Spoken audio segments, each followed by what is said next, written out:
Dinas Pertanian Kabupaten Bandung meningkatkan intensitas pengawasan dan pemeriksaan terhadap hewan kurban.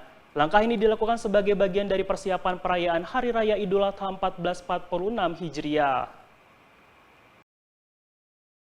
Dinas Pertanian Kabupaten Bandung melakukan pemeriksaan yang dilakukan untuk memastikan seluruh hewan yang disembelih memenuhi syarat kesehatan, sekaligus sebagai langkah antisipasi penyebaran penyakit hewan menular seperti penyakit mulut dan kuku. Hingga awal Juni 2025, Dinas Pertanian mencatat sebanyak 932 ekor sapi di Kabupaten Bandung terkonfirmasi terjangkit PMK. Dari jumlah tersebut, 44 ekor mati, 63 ekor dipotong bersyarat, dan 791 ekor berhasil disembuhkan. Sejak 26 Mei hingga 5 Juni 2025, tim pemeriksa dari Dinas Pertanian telah diterjunkan ke lapangan untuk menyisir 547 titik penjualan hewan kurban di seluruh wilayah Kabupaten Bandung. Menurut Kepala Dinas Pertanian Kabupaten Bandung, Ningning Hendasa, menegaskan bahwa pihaknya tidak ingin masyarakat dirugikan karena membeli hewan kurban yang tidak layak. Upaya vaksinasi juga terus digencarkan. Menurut Ningning, total 11.799 dosis vaksin PMK telah diberikan di Kabupaten Bandung.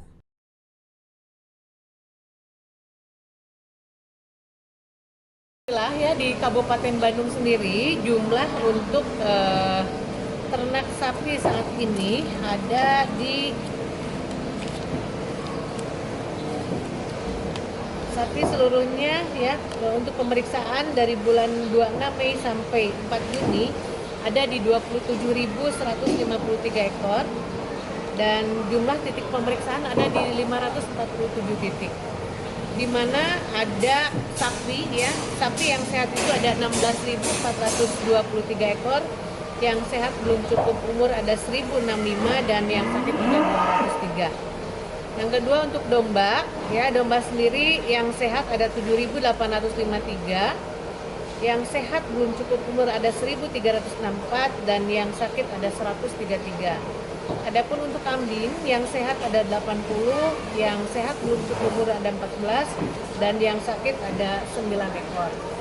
Ya, upaya-upaya yang kita lakukan di Kabupaten Bandung sendiri untuk persiapan hewan kurban ini, kita yang pertama membuat surat edaran Surat edaran pada tanggal 2 Desember 2024 terkait bagaimana mengantisipasi kesiapsiagaan terhadap peningkatan kasus penyakit hewan menular strategis atau PHMS.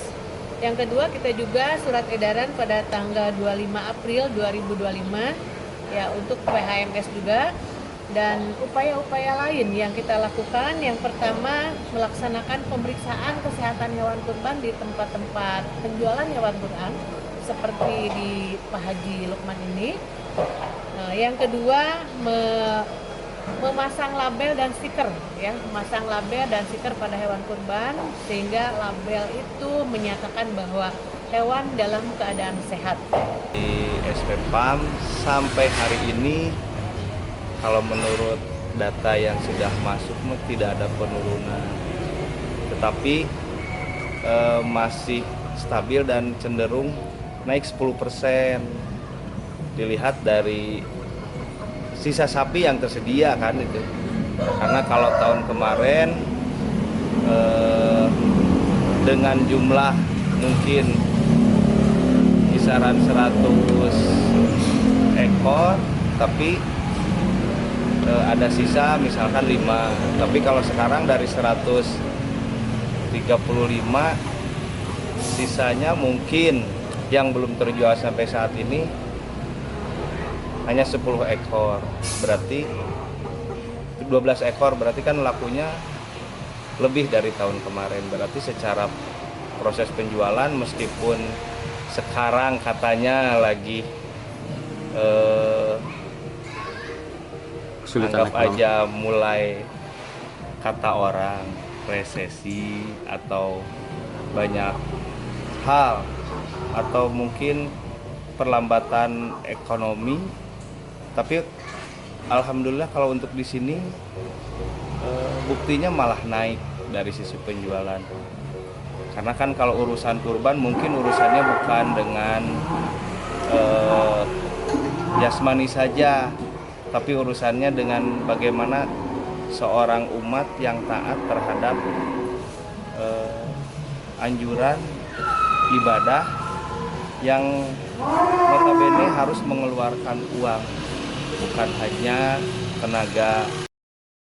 Pihak Dinas Pertanian Kabupaten Bandung menghimbau masyarakat agar lebih selektif dalam memilih hewan kurban dan tidak segan meminta keterangan dari penjual, mengajak semua pihak agar ikut terlibat dalam menjaga keamanan pangan dan kesehatan lingkungan.